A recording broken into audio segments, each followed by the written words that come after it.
Hello friends, chapter 24 general provision as to inquiries and trials. इस chapter का एक बहुत ही इंपॉर्टेंट सेक्शन है सेक्शन 300। जब कोई एक्यूज्ड है जिसको कोर्ट ने कन्विक्शन दे दिया या फिर उसको एक्विटल दे दिया, यानी कि मैं बात कर रहा हूँ डबल जियोपार्डी की, तो उसके बारे में आज हम बात करेंगे कि क्रिमिनल प्रोसीजर कोड में जो सेक्शन 300 दे रखा है वो किस बारे में बात करता है। अगर आप चैनल पर नए हैं तो प्लीज़ आप चैनल को सब्सक्राइब कर लें और साथ ही बेल आइकन को भी प्रेस करें। आज सेक्शन 300 को हम समझेंगे कि क्या किसी मुजरिम को एक अपराध के लिए 2 बार सज़ा दी जा सकती है। कॉन्स्टिट्यूशन ऑफ इंडिया का जो आर्टिकल 20 है उसका सब आर्टिकल 2, उसके बारे में भी बात करेंगे और दोनों के डिफरेंस को भी समझेंगे। तो आगे चलते हैं अपने वीडियो के साथ। Can an accused be convicted और acquitted twice for the same offence. इसके लिए फ्रेंड्स 2 तरह की लैटिन वर्ड्स यूज होते हैं, autrefois acquit and autrefois convict. Autrefois acquit और ऑट्रोफोइस कन्विक्ट दोनों लैटिन वर्ड हैं। These are the plea and these plea are taken as a bar to the criminal trial. ये किसी भी एक्यूज के द्वारा उसके ऊपर कोई दूसरा क्रिमिनल मुकदमा चलाया जाए उसके लिए बार के तौर पर ये प्ली यूज की जा सकती हैं, जो इस बात पर होती है कि भाई मैं तो ऑलरेडी सेम ऑफेंस के लिए पहले कन्विक्ट हो चुका हूँ या एक्विट हो चुका हूँ। इन दोनों चीज़ों के हम डिफरेंस को समझते हैं। सेक्शन 300 को समझना है आपको तो आपको 2 चीज़ें समझनी पड़ेंगी। एक कॉन्स्टिट्यूशन ऑफ इंडिया का आपका आर्टिकल 20 का सब आर्टिकल 2 और दूसरी ये दोनों की दोनों मैक्सिम्स। सबसे पहले हम डिफरेंस की बात करते हैं कि ऑट्रोफोइस एक्विट और ऑट्रोफोइस कन्विक्ट होता क्या है। देखिए, एक्विट एक्विटल से लिया गया है, यानी कि प्रीवियसली एक्विटेड, किसी को पहले से एक्विटल दे दिया गया है, और कन्विक्ट जो है वो ऑट्रोफोइस क्या हो गया, अभी प्रीवियस कन्विक्शन, कोई पहले कन्विक्शन हो चुका है। Autrefois acquit refers to that a person can not be put on a trial for an offence he has been previously acquitted. किसी ऐसे ऑफेंस के लिए जिसके लिए पहले उसे बरी किया जा चुका है, एक्विटल मिल चुका है, उसको दोबारा आप ट्रायल नहीं चला सकते। Autrefois convict refer to that a person can not be put on trial for the same offence he has been previously convicted for. Natural law का प्रिंसिपल है कि किसी को एक ही अपराध के लिए 2 बार सजा नहीं दी जा सकती। This is the rule against the double jeopardy, जो हम बात करते हैं कॉन्स्टिट्यूशन ऑफ इंडिया में भी। फर्स्ट टाइम 1949 में इंडिया में जब प्रीवी काउंसिल ही केसेस को देख रही थी तो उस वक्त एक यूसुफ अली मुल्ला नेरोबाई वर्सेस आर, ये 1949 का केस है। इस केस में पहली बार ये जो है दोनों वर्ड्स को यूज़ किया गया था इंडिया में। देखिए, अब दूसरी चीज़ क्या आ जाती है कि भी जो पहले जो कन्विक्शन मिला है क्या वो कहीं भी मिला हो, नहीं, that must be given by a competent court. अभी इसके बारे में और डिटेल में हम चर्चा करेंगे। पहले हम अपने आर्टिकल 20 पे चलते हैं। हमारा भारतीय संविधान क्या कहता है यहाँ पे। देखिए, आर्टिकल 20 का सब आर्टिकल 2 कहता है कि this is a fundamental right. ये क्या है आपका, ये आपका फंडामेंटल राइट है।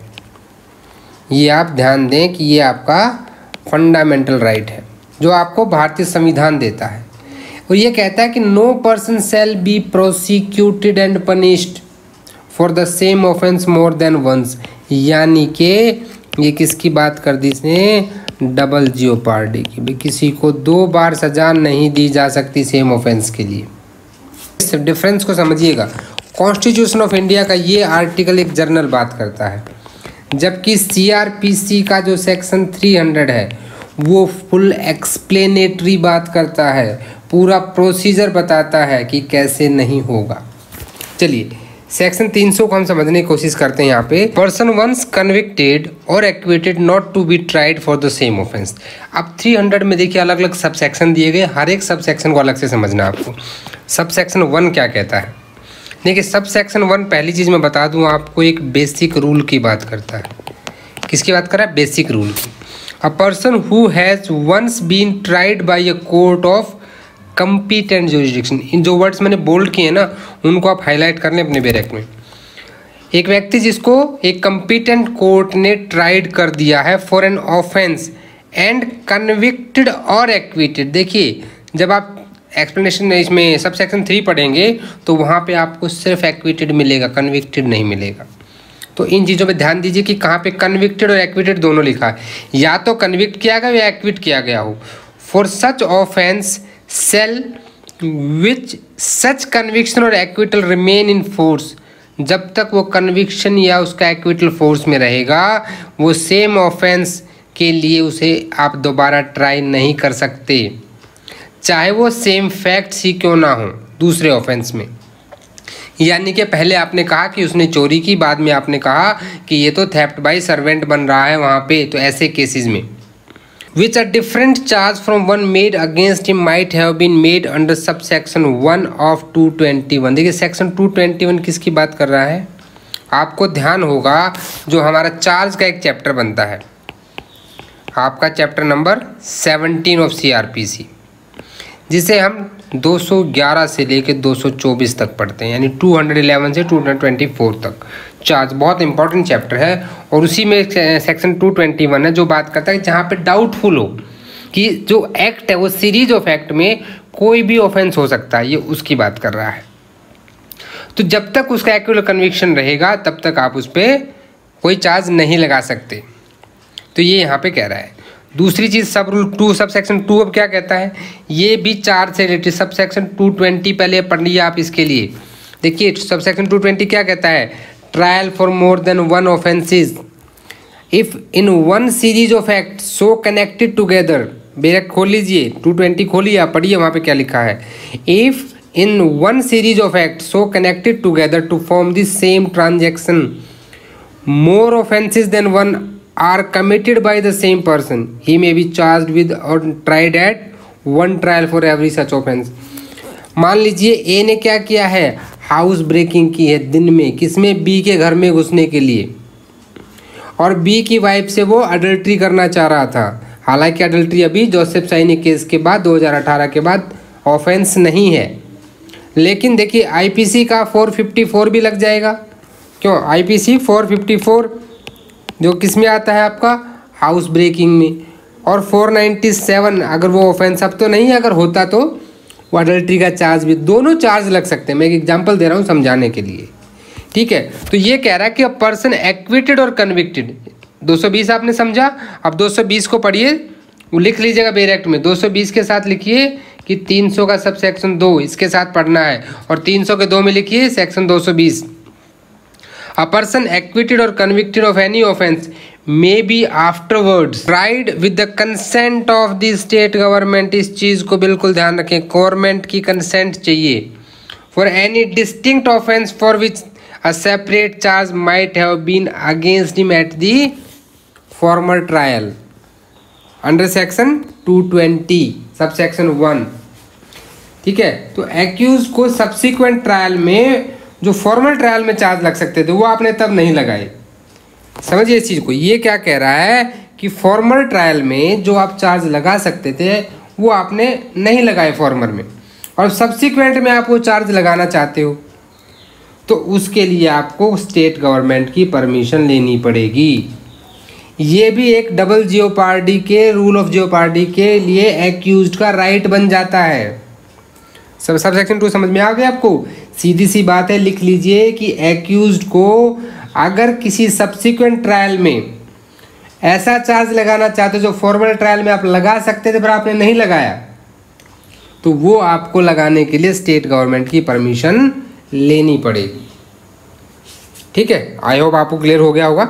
अभी हम चलते हैं, देखिए 300 के 1 का कैसे ना, मैं एक सिंपल सा बनाया एक ही का, ये इसके इंग्रेडिएंट हो जाते हैं, ऐसे आप बना सकते हैं। एक्विटल और कन्विक्शन होना चाहिए, trial by a competent jurisdiction, court of competent jurisdiction, both offence alleged should be either similar or identical.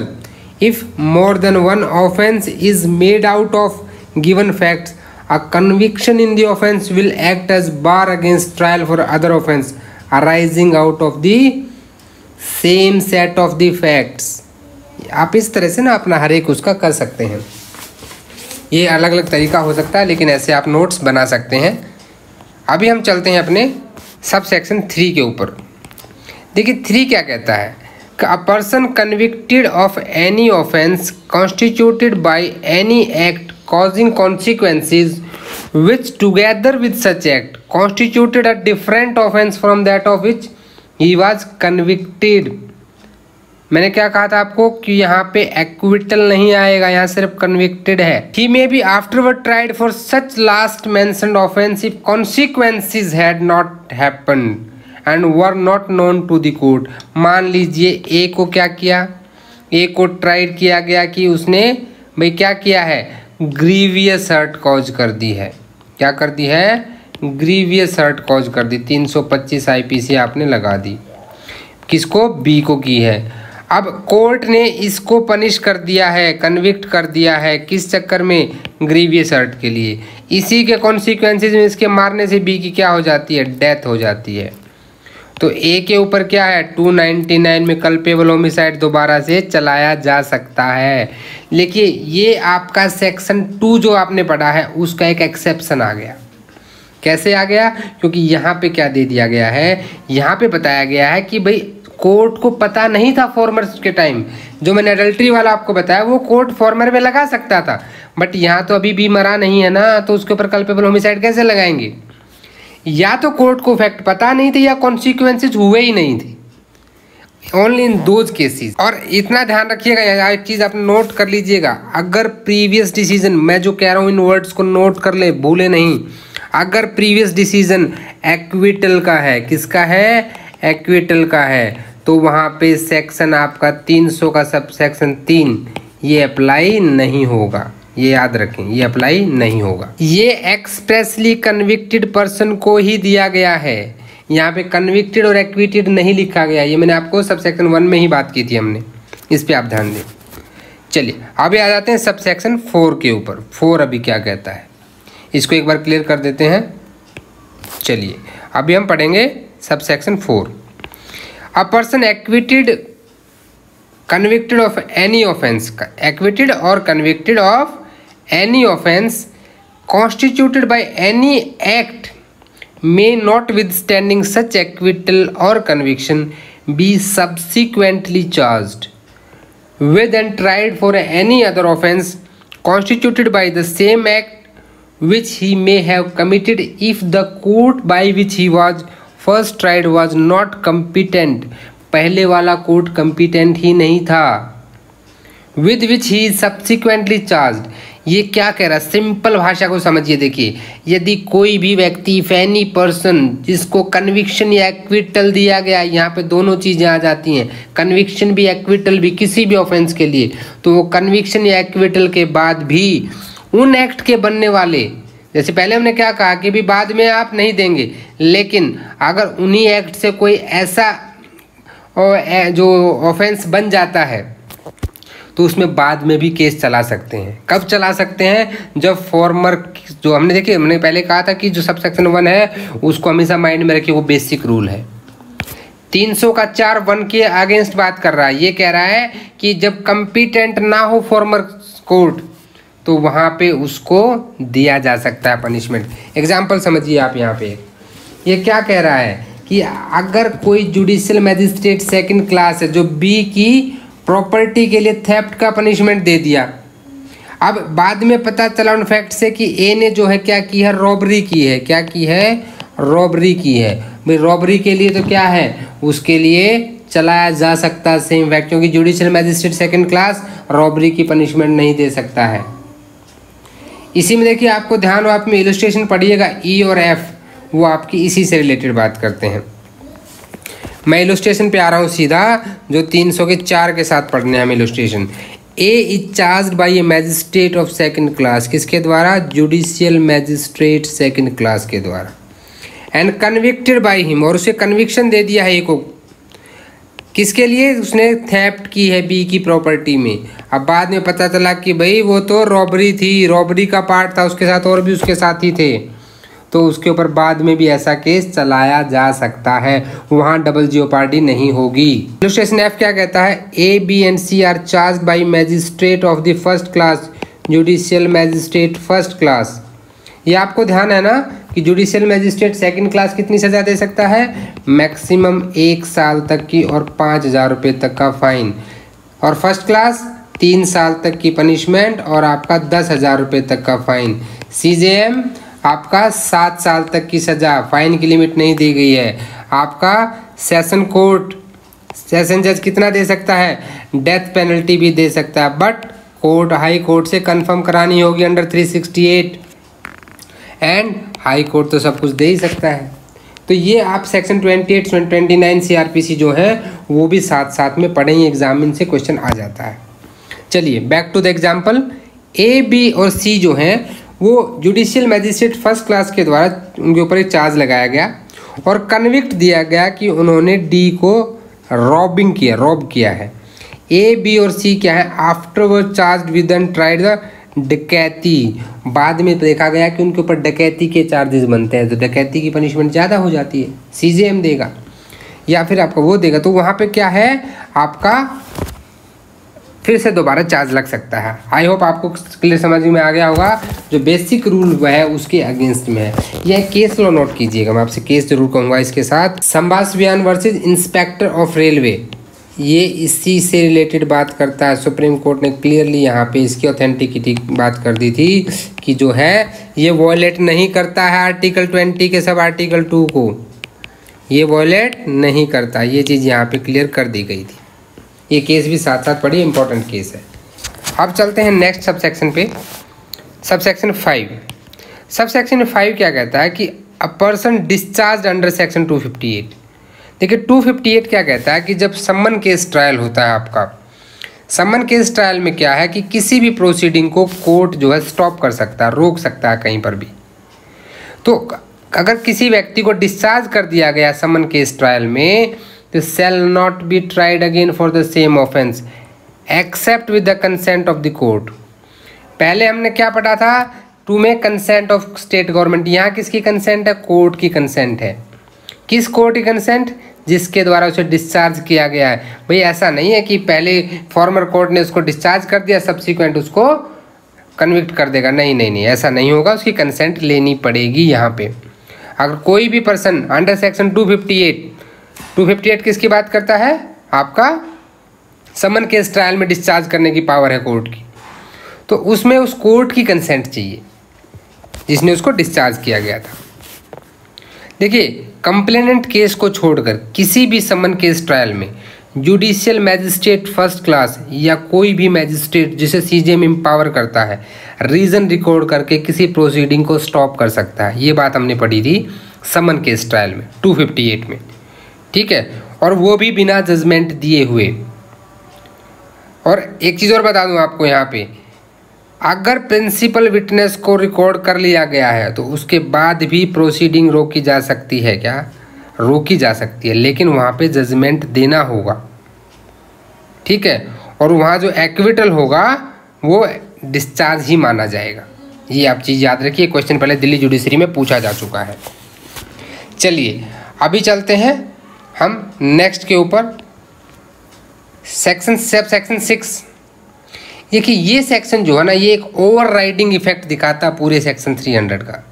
क्या दिखाता है, ओवरराइडिंग इफेक्ट दिखाता है। आपके पूरा जो सेक्शन 300 का अब तक हमने पढ़ा 1 से 5 तक, उसके ऊपर ओवरराइडिंग इफेक्ट कौन दिखा रहा है, सब सेक्शन 6। ये क्या कह रहा है कि nothing in this section shall affect the provision of section 26 of general clause act and section 188 of CrPC.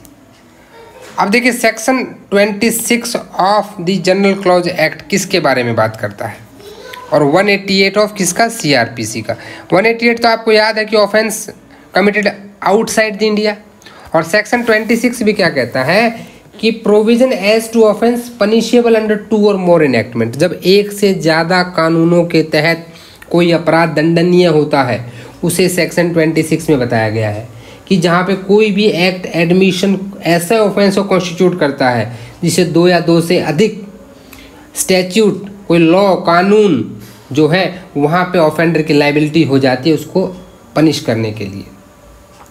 तो वो क्या है, ये आपने मान लीजिए कोई एक बंदा जो है वो सीआरपी आपका आईपीसी में भी पनिशेबल था और वो आपका जो है आपका एंटी करप्शन एक्ट जो है उसमें भी था। अगर आपने एंटी करप्शन में तो बाद में आईपीसी में नहीं कर सकते, और आईपीसी में था तो बाद में उसमें नहीं कर सकते। समझ रहे मेरी बात को?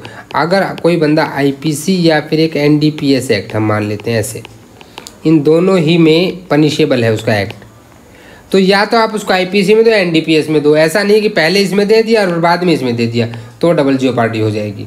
ये बात कह रहा है।